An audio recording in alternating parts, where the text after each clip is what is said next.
Welcome to episode of the Harlem Hayfield podcast. We're calling it Musicians Forced to Podcast. So that's not passive aggressive at all. We're happy to be here and do this. We got to get this album release party going. We got vinyl here. So yeah, there's a whole bunch of them.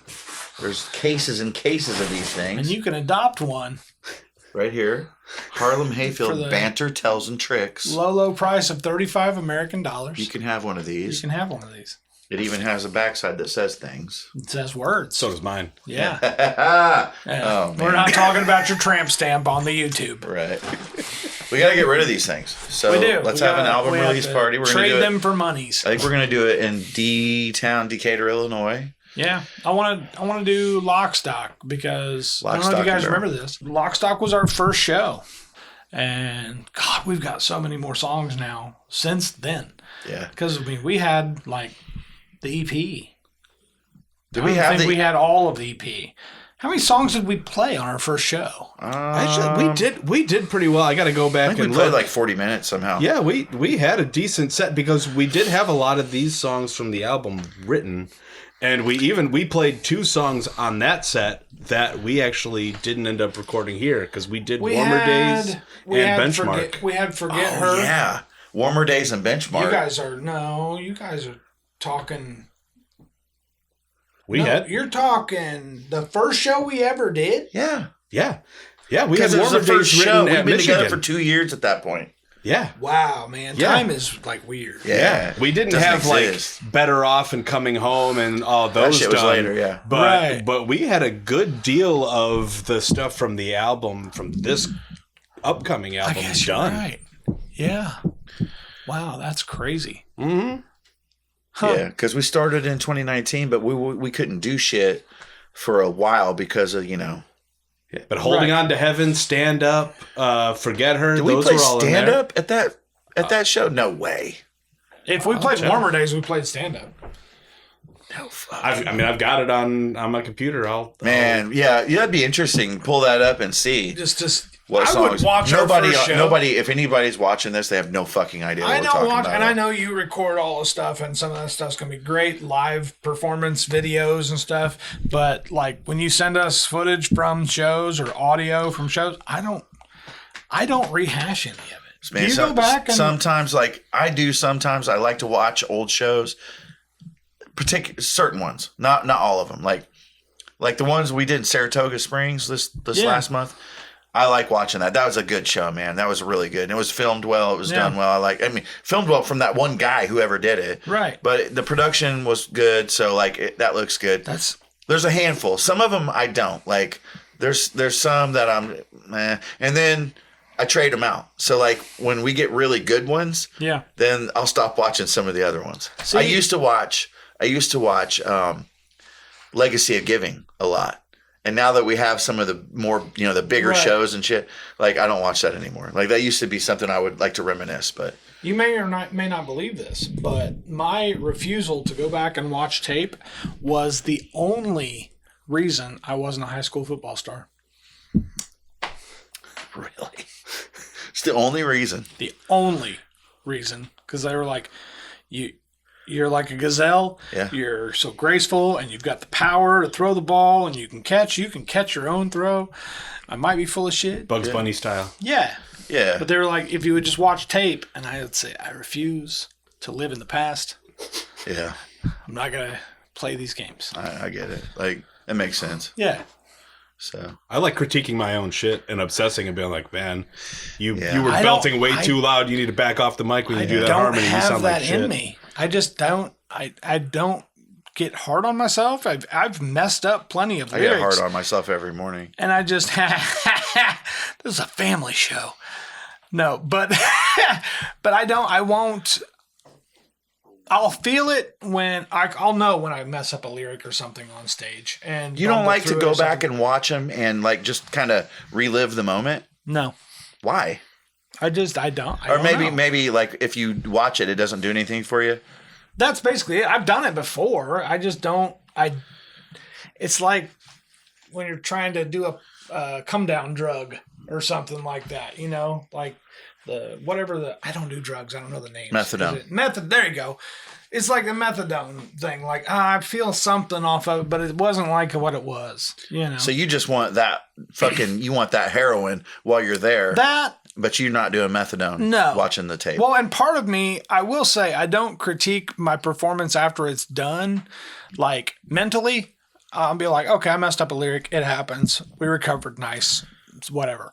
But I think if I was to go back and watch those old shows, I would probably pick myself apart. You would? I probably, yeah. Sure. I wouldn't be able to help it.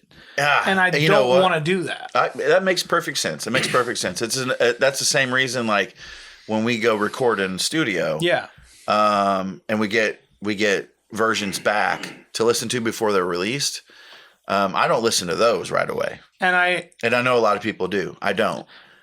For that reason, because I know I'm going to critique the shit out of myself. Yeah. And the thing is, we already did that in the studio.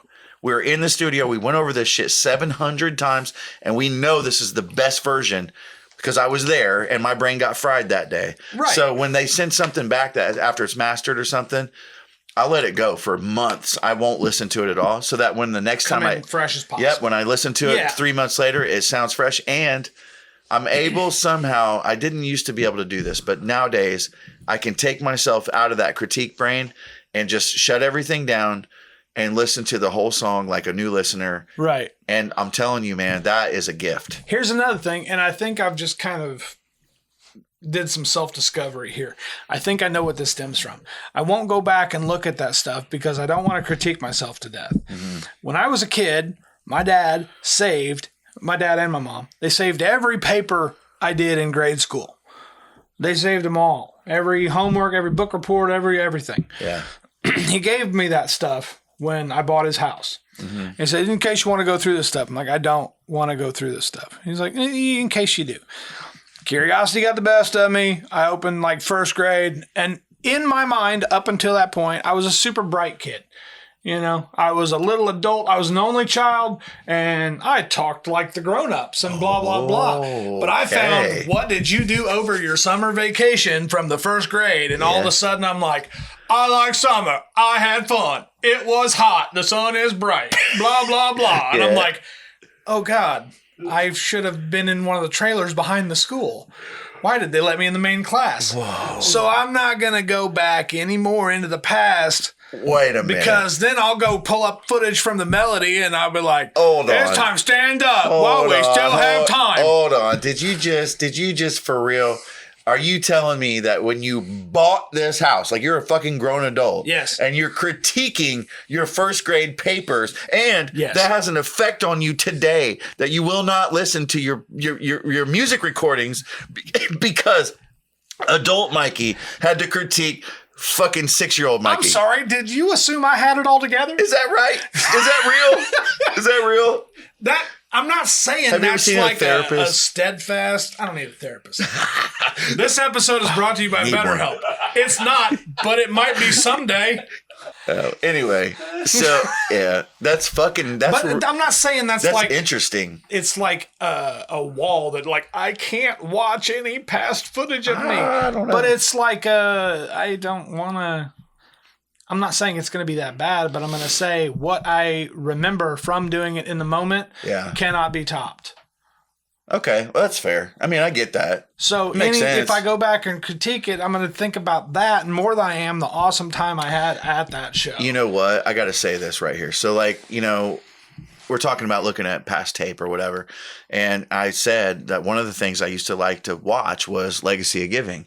And one of the recordings, it wasn't video, it was just audio, was from Legacy. It was my favorite recording of ours for fucking ever. And I mean, for a couple of years. And I would just put it on YouTube and I'd listen to it. I think it was stand up. Anyway, and the crowd was amazing, right? And then Chris fucking told me one day that he put that crowd sound in there for himself. I remember that. Yeah. I remember that. I was heartbroken because I really believed that I gotta say, when we were there, I didn't remember hearing the crowd that strong, But I thought, God damn, they really were. And so I believed it for a couple of years, and then I said something. I put it in a band chat one day. I was wondering who did the Wilhelm scream. And Chris fucking said, "Nah, dude, I did that." And I was like, "No, you didn't."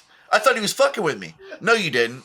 And he was like, "No, dude, I really did." And I messaged him personally. I was like, directly. I was like, "Did you really do that?" You're a dickhead. Dude, I was heartbroken because I believed it for like 2 years. If I listen to it right now, I might start crying. He's talking. Oh, dude, it sounded like we were playing at Wembley Stadium. I was like, oh my God. It really fucked me up for a couple of days. It can get to you, man. If I never rehash the video, it's not going to be as good as the moment. I thought it was fake applause after the WGN thing. I didn't realize they had a mic in whatever, like, the other part of the studio where they introduced our segment. Wait, there was applause?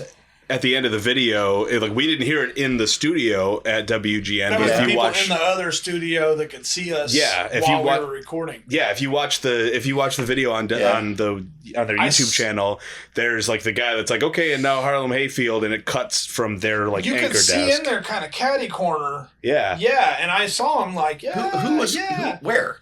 Somewhere in like the anchor studio where not the control room where all the TVs exactly like around the corner from that. Around the corner from no shit. Yeah. And so like the people like doing the Chicago news are in there. And that and whole then they room saw class. They got our feet in there. Okay. And they were applauding, and that's what you could hear on the video. I never watched that. But I thought that was just like that's pretty cool. I thought that was just like a little like yay, like you know, applause.wav that they threw on the and just, you know. Dude, you know what? When we played that, like, I did watch that video just because the anchor tried to get me.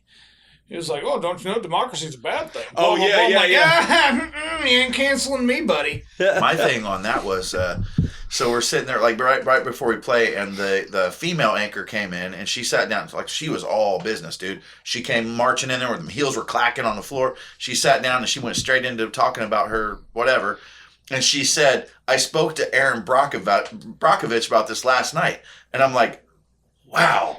Like, we're really, like, where we are is like, we're not in Decatur anymore. No. Totally. Well, that's because she was on the other side of that little DMZ in the middle there. She was in the Newsmax studio, and we were in the WGN studio, and there was that little demarcation zone that showed like this is where our shit goes. Like I think quit crossing the line. Like, like literally they were like bedroom. laughing about it. The guy with the Steadicam was just like, "Oh yeah, if I set my shit on the other side of that line, it's just like this is Newsmax territory. You keep your shit over there." No shit. Yeah. But what started this? I have no idea where we going are. back to Lockstock. Oh, because that was our first show. Lock, I Stock, would and watch Barrel, that. Decatur, Illinois.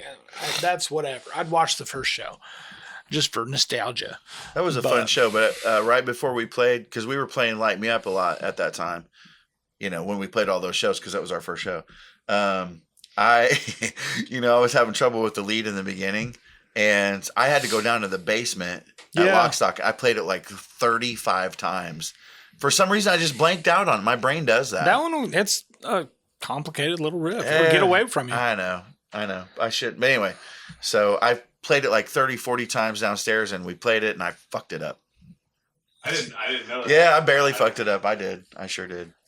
It happens. But that's nice to You better watch it repeatedly on YouTube. But taking the time to, you know, like that's something we do is like take time before a show to fine tune little shit. Two of the people from Melody Inn were talking about they came in and they could hear us warming up harmonies in the green room. In the back. And I guess what brought them there was some app called like Do 317 or something like that. That girl and her husband. Yeah. Okay. But they were talking like they came to Melody Inn to see us because they saw the event listed on this. And then they looked our shit up. Do 317 website or something along those lines. Mm-hmm. Yeah. And then they looked us up and they were like, "Oh man, we want to go hear these guys." I'm like, that is amazing. That's so amazing to me because that's how I want the internet to work.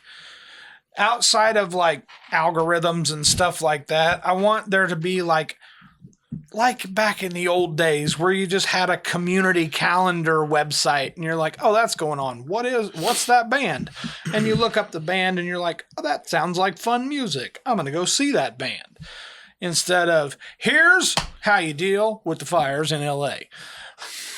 I've been studying fire control for about 35 minutes and I think I got it figured out. It's a scoop plane. Have you guys tried water from the ocean? Hey, I'm sorry, but some of those contraptions are pretty fucking cool. The helicopter show, yeah. they suck water out of a swimming pool, somebody's backyard. Somebody sent me a video of a plane doing The it. scoops.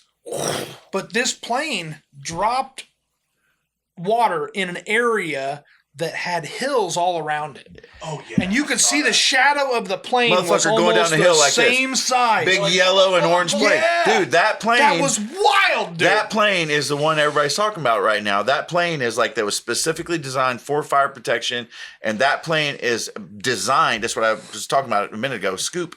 It's designed to go down and scoop fucking water out. That dude is the new. I want to say Ernie Hudson, but I know it's not Ernie Hudson. It It's was the the Hudson pilot River. that landed on the Sully. Hudson. Sully Sullenberg. Yeah. Sorry, Hudson I'm like, River. he didn't bust ghosts. He landed a plane good. Would you say Ernie Ernie Hudson? Hudson. Yeah. Was he like a fucking baseball he player or was the something? Black Ghostbuster. Oh, He was, yeah. Yeah. Vincent? Winston? God damn. Was it? It is Winston. Yep. Yeah. Yeah. Ernie Hudson was Winston on Yeah. Ghostbusters. I wanted to say Ernie Hudson, but I was like, I know that's the Hudson Ghostbuster. River. I get it. Yeah. Yeah. That's how, I mean, brains work different sometimes, you know.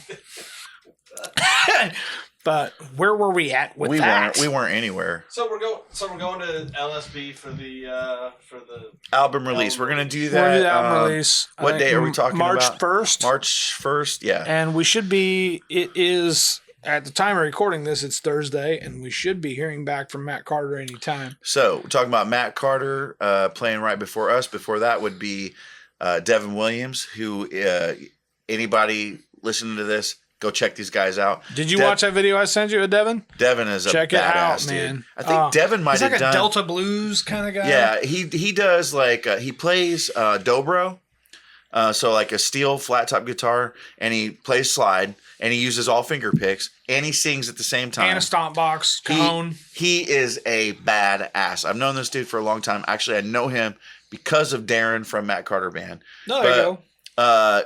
This last year, Devin Williams is doing stuff, man. Like I don't know if he's got a agent or something now, but he's playing all over, like in Florida. Like he's going out of state. Poster game kicked up. Yeah, he's everything definitely kicked somebody's representing him. But like Devin's super talented. I think he might have done something like The Voice or American Idol or something like that, which up. Got some eyes on him. I can't imagine him not gaining traction at a place like that. Now, I know people go to those things and everybody thinks that their grandson is the best thing at one of those contests. No, but he's objectively amazing. yeah, this guy's a standout.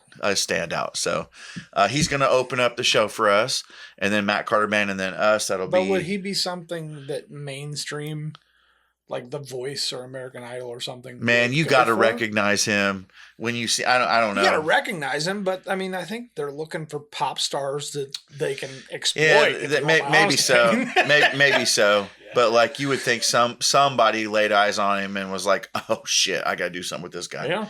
But he's just a badass. Writes original.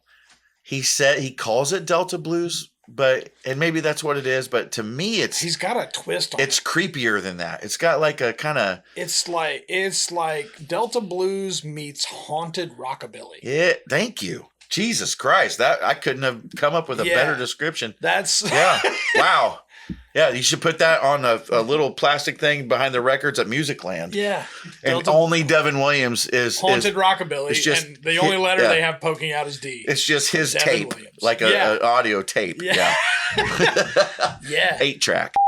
We're going to have records for sale for what, $30, $35? $35. And we're going to do, I talked to Darren because he's going to use Graham's drum kit for the night because he's going to have his set up across the street for an after party. Because Mopery Machine is going to do the after party at the winery. Darren plays drums for Mopery Machine. They're going to be across the street at the winery. He said they're going to play until Joe stops them. Nice. So They're going to start at 9:30. That's a night I'll probably just hang out. So it used to be that little corner. Not get trashed or anything, but me neither. Hang out and get your That little corner used to be Hugo's hard in the paint. That was like the super like culture area of Decatur, which was there was none, but that corner was it. So we had Lock Stock, we had Winery, we had the Oakwood corner. There was like Head West Subs was there, and like Donnie's Pizza, which was Oakwood awesome. Oakwood Tattoo. They had live music across the street at Donnie's. Then you had Blue Spoon there for a long time. Yeah, Blue Spoon was great. And Garcia's owner of Blue Spoon, who hated everybody, and all his social media shit was people talking shit about him, but he served great food. Yeah. Anyway, great spot in town, and you gotta now separate the art from the artist. It's kind of going to shit now, but like we still have Lock, Stock, and Winery down there, so we're still proud to represent that little corner. Yeah. Hopefully that'll go over well. I saw somebody was mad about Head West because Head West is open back up again. Oh, really? Yeah, they're down there again. Huh. But I guess somebody messed up an order really bad. Like, did the taco guy open it up? Oh man, what's going on with Joe's Tex-Mex? Oh, I don't know. Last I knew, he started a gentleman's club. Check this out. Man. Check this out. So, like, all right. So there's this guy who opened a taco place. Or he never opened it. Sorry. He built this taco place across the street from Lock, Stock, and Barrel. So I used to work for the guy who owns Lock, Stock, and Barrel, and we used to have to go in there at nighttime and do shit. And so this guy was like, he built the taco place. He was talking shit on social media to everybody. Because he was having like private parties in there illegally before liquor licenses or anything. He was having like all kinds. So everybody in Decatur's talking shit about this guy. Sleeping in the basement. Then they started talking shit about him. He lashes out on social media. Everybody real bad, and so he's making enemies everywhere, all over our town. Well, anyway, me and our other guitar player, Chris, we're working in Lock, Stock one night across the street. And we had to go in after the bar closed. So it's like 2:00 in the morning. We're like doing some painting or something. And you could see directly across the street what was happening over at And this, keep in mind, this place never legally opened. It was just there. And they could never get the permits or whatever. So like they would be in there, but like they couldn't open. So it's like 2 a.m. and like there's people stumbling out of there drunk, 2 o'clock, 3 o'clock, 4 o'clock. We were there working all night. And at like 5 o'clock in the morning, I saw this dude walk out of the taco restaurant in pajamas. And he gets out on the sidewalk and stretches like this. Then he reaches around the door on the inside and grabbed a bong. And dude, at 5 a.m., the sun was just coming up and he lights this bong up off the sidewalk. And then hits it a few times. He's coughing everywhere, and then he went back inside. This dude, he went back in and made a breakfast. They burrito. were all sleeping in there, dude. There was a whole bunch of people sleeping in the basement. And then remember they busted. He was doing parties in that basement. The city health inspector went in there, busted them on all kinds of shit, and they found like beds and cots and shit in the basement where they were sleeping. Yeah, it was a fucked up mess. And then that dude finally ended up leaving town. So they he was like, he kept, every time he posted online, he was like, we're opening this Sunday or whatever. Yeah. And everyone's like, no, you're not. No, you're not. Everyone knows you're not. And so the health inspector put the sticker on the window that was like, you can't do it. And WAD had footage of him, one of his employees scraping it off. Then he lashed out at the health inspector. Yeah. They showed him the video. They're like, sir, like, we have video of you, like the reporter from WAD. And he's like, all I see is a dedicated employee getting the windows cleaned up for our grand opening this Sunday. He's just like completely doing it. So then they're closing up the news story. I think I downloaded it. You kind of got to respect the hustle. Oh, Lorash loved him. They were standing on the corner, like over by the whatever the butcher was across the street at the time. Yeah. That's right. And they're standing with their backs to. And they're like, so that wraps up this story. We're going to be keeping it up. And you just see the lights flickering on and off. And he's standing. He's like, come to Tex-Mex. He's doing an ad for his shit because he kicked him off of his property. Yeah. So now they're across the street. And he's like, Tex-Mex opening this Saturday, baby. Flicking the lights on and off. And the guy's just like, God damn it. Oh, I love it, dude. We went in there one night. Were you there with us? Andy Moe went with us. It was after first gig. And it was like, it was one of those nights that was like, he wasn't open, and we knew it was not illegal, but like he had a party going. I had some steak tacos. Chris Lorash was. You went in? Dude, Chris was with us. It was like it might have been after the first gig, open mic thing or something. But they weren't serving food then. We were down at door 4. I was there. We were at door 4, and Chris was like, "Dude, fuck it, let's go to." They're having a party. I would have been in. And we were like, "Oh, that sucks. I hate that guy, but you know what? Let's go." So we did. We went in there, and dude, the guy was super nice to us. Yeah, I mean, like really hospitable. Like he was, but he's just trying to fight the power, dude. But we were just like, man, this guy's a piece of shit. Elida said the same thing. Her and I think Janelle, when they worked at Milliken, they walked down there because Facebook said we're open. Yeah. And so they walked over there, and he was like, "Hey guys, I'm so sorry, we're not ready yet." He like gave him a coupon. He was like, "Next time you come back." That same day, somebody on Facebook was like, "Hey, you said you were open and you weren't." And he was just like, "Well, guess what, you fat fuck? You would have probably eaten me out of house and home anyway. So why don't you go fuck yourself?" And I'm like, "Oh my God." That's what he, that's him. That's him. Hey, you know another thing he did? You know another thing he did? So like we're talking about that little corner was like the culture corner where all the music and art and all that shit happened in town. Yeah. And so he moves in down there at the Oakwood corner. He never joined the Oakwood Association. Right. So all of the businesses down there are part of the Oakwood Association, and they put on like Oakwood Street Fest and do other shit, right? He wouldn't join, but anytime Oakwood Association did something, he would come out in the street and he's selling tacos and shit like that in the street illegally. And everybody's like, "Motherfucker, like you're not a part of this. Like you won't join our group." But they'd have to run him off like every single time.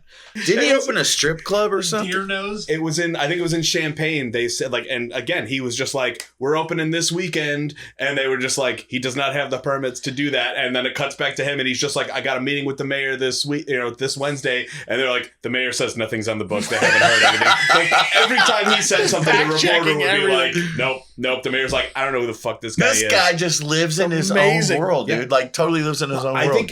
I bet he's having a blast. He had a video. The cops came to his place because again, like they said, I saw him yelling at him. Yeah, he was like, he's following him around, and he's just like, "Oh, you think you're gonna find something behind the counter, huh? Oh, look at a big sleuth dog." And he's like following the cops around, like heckling him the whole time. Yeah, and he's like, "Oh, okay, you done?" And he's just like, "Fuck the cops." God. There was another video. It was just like, it was like, "Hey everybody, maniac!" Like literally, I thought I found a regular video of him. He was just like, "Hey everybody, we're really excited for our grand opening. It's coming up this Wednesday." And to the guy that's on the city council that's been talking shit, "I know who you are. You're going to hear from my fucking lawyer." Shit. And he just starts going in like all these grievances. It's like, dude, make one post where you're just like, "I'm happy to make food." Just look at this burrito. Dude, you know what? I couldn't believe the people who defended that guy. There's always people on those posts, and I don't know if maybe they were just like... There are some devil's advocates in this town that anybody that is clearly in the wrong, someone will come up and be like, "Well, if you look at it this way," like, shut up, stop. There'll be people like, "Man, well, hey, you don't really know him and what he's been through." I'm like, no, this dude he's out of his fucking mind. Everybody's been through something. Not everybody's an asshole about it. Exactly. Right. Yeah. It doesn't give you license to just like shit on everyone. Yeah. Right? No. Anyway. For real. Hey, thanks for watching, everybody. I hope you enjoyed it or got something out of it. Once again, this is Musicians Force the Podcast from Harlem Hayfield. Make sure to subscribe to the channel so you can see when we're putting out new episodes, and we'll catch you next time. Thanks.